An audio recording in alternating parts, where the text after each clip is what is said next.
और उनसे जुड़े हुए हमारे और दिगंबरपुर वाले साहब, अन्य संत हमारे जो यह श्रृंखला बनाए हुए हैं, अरे वो सब हैं जो श्रृंखला बनाए हुए हैं कि महीने की 5 तारीख में बदल बदल करके, आज यहाँ है तो अगले महीने 5 तारीख में दूसरी जगह संतों को, सज्जनों को बुलाकर कुछ न कुछ संतों के विचारों को जन जन तक फैलाया जाए।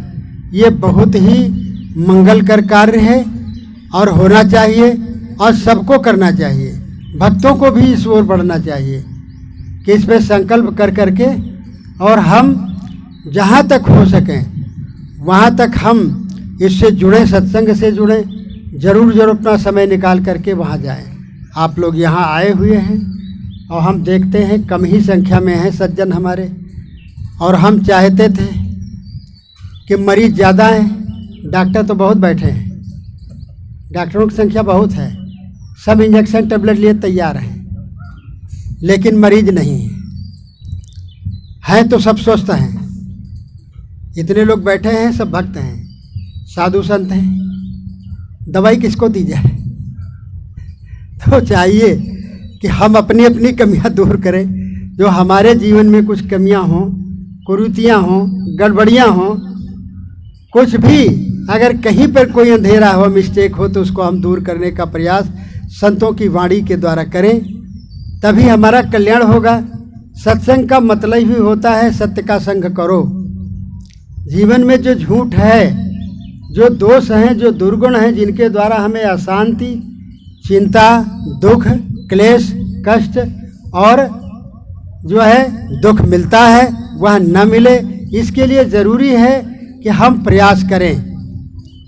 संत यही संदेश देते, और लगभग जितने संत पहले से देते चले आए, सब देते चले आए हैं संदेश कि मनुष्य से बढ़ करके संसार में कोई प्राणी नहीं है। मनुष्य ही सब कुछ कर सकता है। मनुष्य में सारी शक्तियाँ मौजूद हैं। जो शक्तियाँ राम में, कृष्ण में, हनुमान में, और जो देवी दुर्गा और काली और 9 दुर्गा जो बताई जाती, उनमें जो शक्तियाँ, जिन शक्ति की पूजा लोग उपासना करते हैं, आज जो हमारी बहनें बैठी हुई हैं, वो भी उन्हीं का प्रारूप हैं। वो सारी ऊर्जा, सारी शक्ति है, विद्यमान है, लेकिन हम उसका सदुपयोग नहीं करते हैं। हम उसका दुरुपयोग कर डालते हैं। अपनी ऊर्जा को, अपनी शक्ति को, अपने समय को हम बेकार में नष्ट कर देते हैं।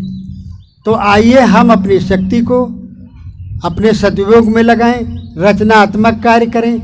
जीवन कैसे हमारा सार्थक बने, इसलिए सबसे पहले मनु एवं मनुष्याणाम कारणम बंध मोक्षयो। सबसे पहले ध्यान देने की बात, चाहे बुद्ध ले लें या महावीर स्वामी हो, कबीर हो, नानक हो, दादू, दरिया, भीखा, पलटू, जगजीवन, कितने भी महापुरुष हुए हैं, सब लोगों ने मन को ही पकड़ा है। क्योंकि सभी लोग यहाँ जितने लोग बैठे हैं, अभी तमाम लोगों से कि ये कहा जाए तो कुछ लोग ऐसे भी निकलेंगे, भैया भोजन कर लो, जलपान, नहीं हमारा मन नहीं कहता, हमारा वहाँ जाने का मन नहीं कहता, हमारा ये सुनने को मन नहीं कहता, हमारा ये खाने को मन नहीं कहता। यानी मन हमारा नहीं कहता है, मन आगे है ना। और मैं ये न समझिए कि मन कोई बहुत बड़ा शैतान या दैत्य है, ये कोई डरावना है या जो हमें मार डालेगा। हम सिर्फ भयभीत हैं, उसकी लगाम तो हमारे आपके हाथ में है। इसलिए संत कहते हैं मन एवं मनुष्याणाम कारणम बंध मोक्षयो। मन ही मनुष्य का जो है बंधन और मोक्ष का कारण है, और उसको ठीक कर लिया जाए तो सब कुछ ठीक हो जाए। मन गेंद माने नहीं चले सूरत के साथ, माहौत बेचारा क्या करे जब अंकुश ना ही हाथ। साहेब भी यही बात कहते हैं कि मन तो गेंद है, गेंद मतलब मतवाला हाथी है, लेकिन अंकुश नहीं होगा तो उस पर बैठा रहेगा, पहलवान बैठा रहेगा, उसके बस में कैसे रहेगा? अंकुश हो तब तो बस में करे। तो ज्ञान का अंकुश, साधना अंकुश हमारे जीवन में बहुत ज़रूरी है। इसलिए सबके लिए बताया गया। तमाम लोगों के जीवन में है कि हमें स्वभाव पड़ गया, किसी का स्वभाव हो गया गाली देने का, क्रोध करने का स्वभाव बन गया है, किसी को अपने को कोई भी स्वभाव बन गया है। ऐसे ऐसे दोष दुर्गुण हमारे जीवन में है। कोई दांतों से ही कहीं बैठता है तो नाखून चबाया करता है, कोई अपन तिनका तोड़ता रहता है, कोई बाल ही खुजलाता रहता है, कोई नाक ही खोदता रहता है, कोई तलवा खुजलाता रहता है। ये अवगुण, ये दोष ही हैं। समाज में जहाँ भी बैठें तो यह अवगुण दोष बुराइयाँ न हो जीवन में। और जहाँ तक हो सके मन हमारा कैसे, जब जैसा आहार करेंगे विचार हमारे वैसे बनेंगे, वासना वैसे ही बनेगी, भाव विचार हमारे वैसे ही बनेंगे। इसलिए सबसे पहले आहार की शुद्धता हम करें तो मन हमारा शुद्ध जरूर होगा, क्योंकि मन को शुद्ध विचार चाहिए। शरीर के लिए भोजन चाहिए, जल शुद्ध चाहिए, शुद्ध हवा चाहिए, और मन के लिए क्या चाहिए?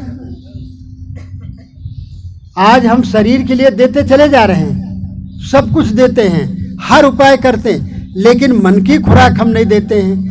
मन की खुराक है ज्ञान, सच्चा ज्ञान, शुद्ध विचार, शुद्ध संस्कार, शुद्ध संगत। वह मन को मिल नहीं पा रही है तो मन हमारा ठीक कैसे हो। इसलिए साहब कहते हैं और संत महात्मा सभी कहते आए हैं, अपने मन को हम ठीक करें। मन हमारा बढ़िया होगा तभी जो है हम आगे प्रगति कर सकेंगे, साधना कर सकेंगे, उसमें भी हमें सफलता मिलेगी। कोई भी कार्य गृहस्थी या विरक्ति का करेंगे उसमें हमें सफलता पूरी तरह से मिलेगी। इसलिए ध्यान दें, मन में हमने भय बसा लिया किसी तरह का तो भय हमें परेशान करेगा। हम शेरे दिल हैं, आप ध्यान दें, आप जरूर ड्राइवर हैं शरीर के, इंद्रियां आपकी चलती हैं आपके चलाए से, लेकिन तो भी मन में अगर भय बन गया है किसी तरह का तो हम एकदम किसी को देखेंगे या रात्र में कुछ देख लिए, कोई भी देख लिए, कोई चीज देख लिए तो डर गए, हम भयभीत हो गए और पीछे हटाते हैं, दिल की धड़कन तेज हो जाती। इसलिए कि समझ पक्की नहीं है, मन में विचार पक्के नहीं आ पाए हैं, बोध सच्चा नहीं हुआ है। इसलिए सच्चे बोध के लिए बहुत जरूरी है कि संतों का सत्संग करें, संतों का सत्संग करते रहें, निरंतर करते रहें। जहाँ भी हो, न बुलाया जाए तो भी जाया जाए, बुलाने की रास्ता न देखी जाए। जहाँ भी संतों का समागम हो वहाँ जरूर जाएं। तो हमारा जो स्वभाव है, मान लो गंदा स्वभाव है, गलत स्वभाव है, वो जरूर जरूर सही होगा। धीरे धीरे सुनते सुनते, विचारों को सुनते सुनते, और फिर सुन करके उन जो हमारे में भूले हैं, गलतियां, उनको डट करके उन्हें दूर करने का प्रयास भी करें। अगर प्रयास नहीं करेंगे तो फिर नहीं बनेगा। किसी ने आज तक उस व्यक्ति की हालत नहीं बदली, न हो जिसमें लगन खुद अपनी हालत को बदलने की। किसी ने किसी को ये नहीं बनाया कि कोई किसी को बना दे, कसाई को दयालु बना दे, दयालु को कसाई बना दे, बनाता कोई नहीं है। आप प्रयास करेंगे, अपराध बोध होगा। वाल्मीकि को अपराध बोध हुआ, प्रयास किए। अंगुलीमाल को अपराध बोध हुआ कि हमने अपराध किया है और हमारा जीवन व्यर्थ में इतना इतना चला गया, जीवन के अमूल्य क्षण चले गए, हम किस लिए आए थे संसार में, हम क्या कर बैठे। ये अपराध बोध हो गया, चाहे बुद्ध के मिलने पर, चाहे सप्तऋषियों के मिलने पर वाल्मीकि को बोध हुआ, लेकिन बोध हो गया तो अपराध बोध हो गया। अपराध बोध हो गया तो उसी जगह ठहर गए, रुक गए और अपने मन को, विचारों को, कर्मों को, कृतित्व को बदल दिया। और कितना बदल गए, आज इतिहास उनका है। तो हम लोग भी अपने जीवन को बदलें, हम लोग भी विचारों को बदलें। अरे परिवर्तनशील संसार है तो परिवर्तन करिए, विचारों को, गलत विचारों को बदल दें, अच्छे विचारों को अपने जीवन में उतारें। जब अच्छे विचारों को अपने जीवन पर उतारेंगे तो निश्चित है आप अच्छे बनेंगे। बच्चा तो सबके घर में पैदा होता, सब नग्न पैदा होते, कोई डॉक्टर नहीं पैदा होता, कोई मास्टर नहीं पैदा होता, कोई वैज्ञानिक नहीं पैदा होता, कोई प्रधानमंत्री, नेता, अभिनेता या संत महात्मा कोई पैदा नहीं होता है कि संत महात्मा बन करके कोई पैदा हुआ हो, बल्कि बाद में उनको संस्कार मिलते हैं माता पिता के द्वारा, समाज के द्वारा, संगत के द्वारा। जब जैसा उनको मिल जाता है संस्कार, वैसा उनका मन बनता है, वैसे उनके विचार बनते, वैसे आचरण बनते हैं और वैसे ही उनका जीवन धीरे धीरे ढलने लगता है। इसलिए बहुत ज़रूरी है उसका मूल स्रोत है संगत कीजिए साधु की। साहब कहते बस एक ही रास्ता, एक ही मार्ग है, साधु पुरुषों का संग करो। इसका मतलब नहीं कोई भेषधारी ही हो। साधु का मतलब है कोई भी साधना कर रहा है, सज्जन पुरुष कोई भी हो, ये साधु पुरुष ही हैं। जितने सज्जन हैं वो साधु ही हैं। तो साहब कहते साधुओं की संगत करो, यानी सज्जनों की संगत करो। सबसे पहले संगत कीजिए साधु की, हरे और की व्याधि, क्योंकि वह दूसरों की व्याधियों को, जो मन की पीड़ा है, मन में जो विकार हैं, मन में जो ईर्ष्या द्वेष की गांठ है, जिसके द्वारा हम परेशान हैं, हम दुखी हैं, हम पीड़ित हैं, तो वो व्याधियां जो मन की व्याधि, एक शारीरिक व्याधि होती, एक मन की व्याधि होती। मन की जो व्याधि है वो दूर कैसे होगी? जब संतों की संगत हम करेंगे और कर कर करके उनकी वाणी को अपने जीवन में उतारेंगे, अपने दोषों को खुद देखेंगे। ये गलतियां तो हमारे में जरूर हैं, गलतियां हैं, ये न समझे हम ठीक है, बिल्कुल ठीक है। ये संत महात्मा इतने सब उपदेश शिक्षा कर रहे हैं, इन्हें मालूम हो रहा है कि अनंत योनियों से भ्रमण करते हुए, अनंत योनियों से भ्रमण करते हुए तब ये मानव जीवन हमको प्राप्त हुआ है।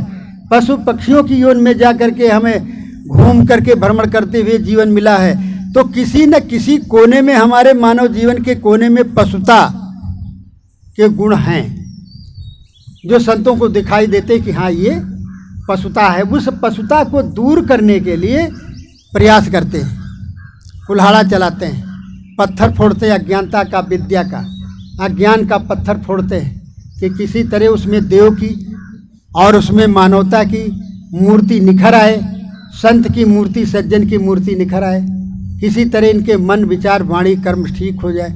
इसलिए चाहिए हमें कि हम संगत करें। संगत कीजिए साधु की, हरे और की व्याधि, ओछी संगत कूर की, आठों पहर उपाधि। अगर गलत संगत करेंगे, गलत लोगों की संगत करेंगे, तो निश्चित है हमारे जीवन में जो दोष दुर्गुण नहीं है वो भी आ जाएंगे। संगत का गुण तो जरूर निश्चित होगा। आप सिरका में जो वस्तु आप डाल दें वो खट्टी हो जाएगी, उसके गुण उसमें जरूर आ जाते हैं। संघे से आया है कि संघजा दोष गुण भवंती, यानी संघ से गुण और दोषों की उत्पत्ति होती है। इसलिए बहुत सावधान रहें, हम अपने बच्चों को भी सावधान रखें और अच्छा संग करें। तो साहब कहते संगत कीजिए साधु की, हरे और की व्याध, ओछी संगत कूर की, आठों पहर उपाध। तो संगत सज्जनों की संगत करो।